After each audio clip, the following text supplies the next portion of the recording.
Chers frères et sœurs, pour les pays qui avaient célébré la solennité du Sacré-Cœur de Jésus le vendredi passé, 12 juin 2026, aujourd'hui, ces pays-là célèbrent en ce dimanche 14 juin 2026, le 11e dimanche du temps ordinaire, année liturgique A, dimanche de la compassion de Dieu. Mon frère, ma soeur, que Dieu puisse compatir avec toi qui es fatigué par des maladies, par des soucis, par des problèmes sans solution. Toi qui es abattu, que Dieu puisse compatir avec toi, qu'il te protège, qu'il te sécurise. Chers frères et sœurs, les textes sacrés de ce dimanche se structurent autour du passage de l'ancienne alliance à la nouvelle alliance. La parole de Dieu révèle l'initiative gratuite du salut, la compassion de Dieu face à la misère, à la détresse humaine et la fondation de l'Église à travers l'envoi des apôtres en mission. Chers frères et sœurs, dans la première lecture d'aujourd'hui, tirée du livre de l'Exode, chapitre 19, versets 2 à 6a, le contexte: le peuple d'Israël campe au pied du mont Sinaï. Dieu rappelle son intervention passée. Comment je vous ai porté sur des ailes d'aigle, et propose une alliance conditionnée par l'obéissance et la fidélité. Chers frères et sœurs, expression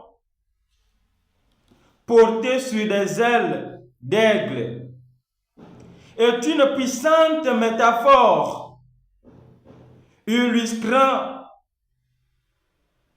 la protection de Dieu, la rapidité de Dieu et la tendresse divine. Sécurité et protection. Dans la nature, nous le savons, l'aigle est un oiseau connu pour protéger farouchement ses petits. Cette image montre que Dieu a soustrait Israël au danger d'une manière où l'ennemi ne pouvait pas l'atteindre.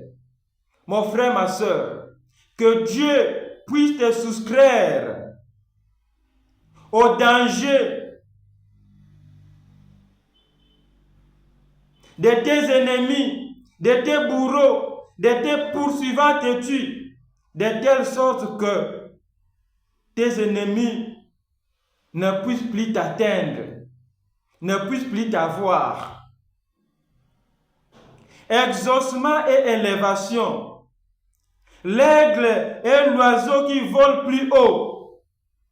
Dans la Bible, cette image symbolise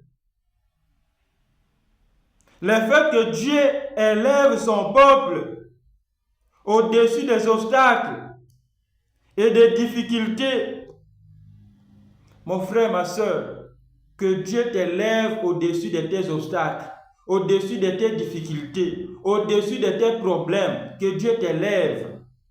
Nzambe atombola yo, likolo aba problème na yo, likolo aba difficulté na yo, likolo aba nguna na yo, po basala yo eloko te.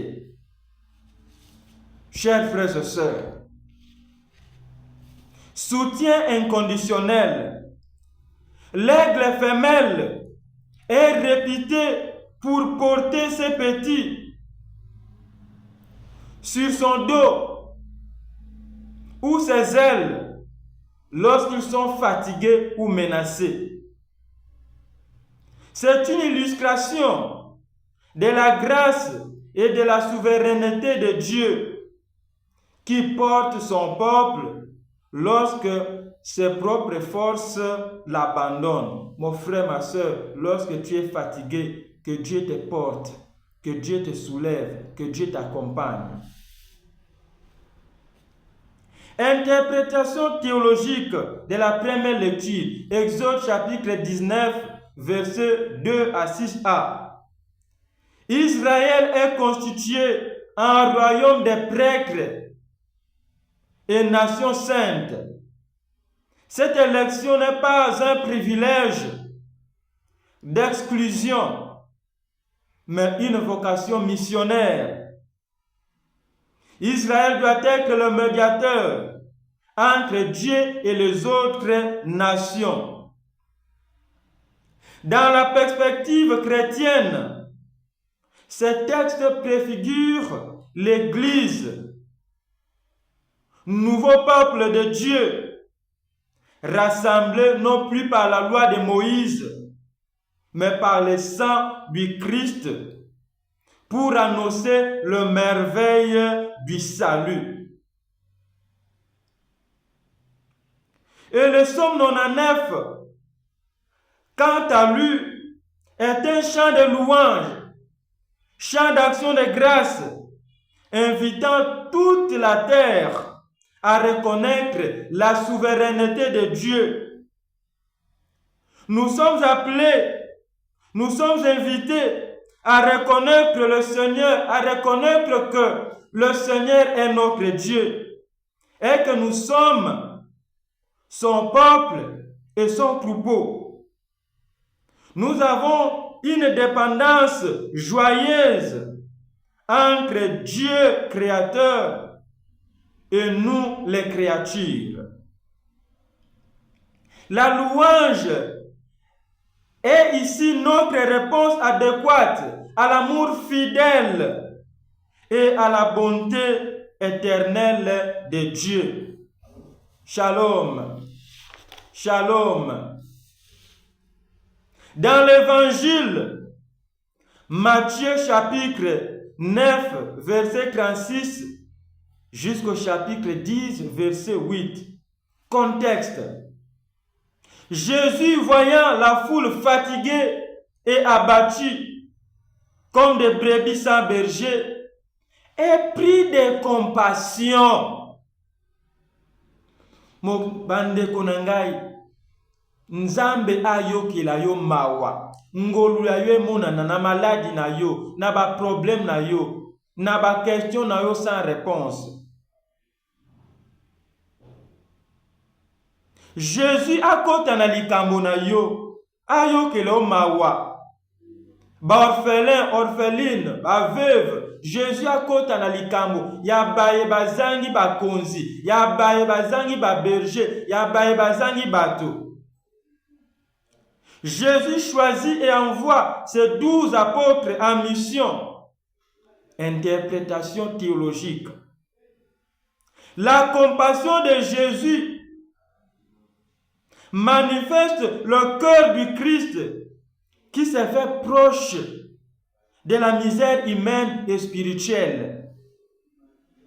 Jésus agit comme le Messie qui accomplit la prophétie d'Ézéchiel chapitre 34.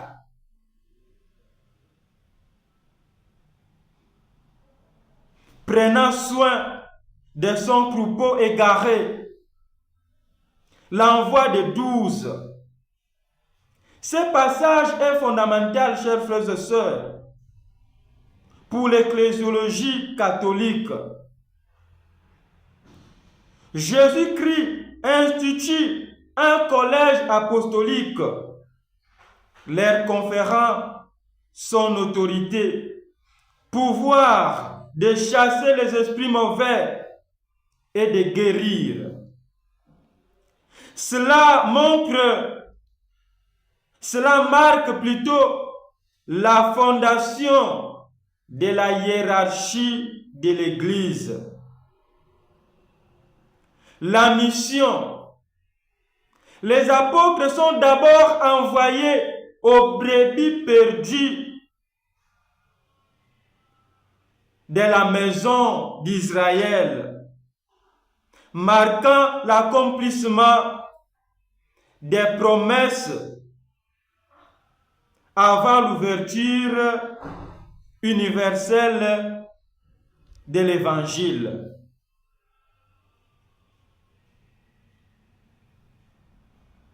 Lobiko ezali ya ofele, la gratuité du salut, est résumé dans l'injonction. Vous avez reçu gratuitement, donnez gratuitement. Romains chapitre 5, versets 6 à 11. Saint Paul, enfin, expose la gratuité et l'ampleur du salut opéré par la mort du Christ sur la croix. Le salut n'est pas une récompense obtenue par les mérites humains, mais un don immérité. Le salut est gratuit. Que Dieu bénisse cette parole. Amen.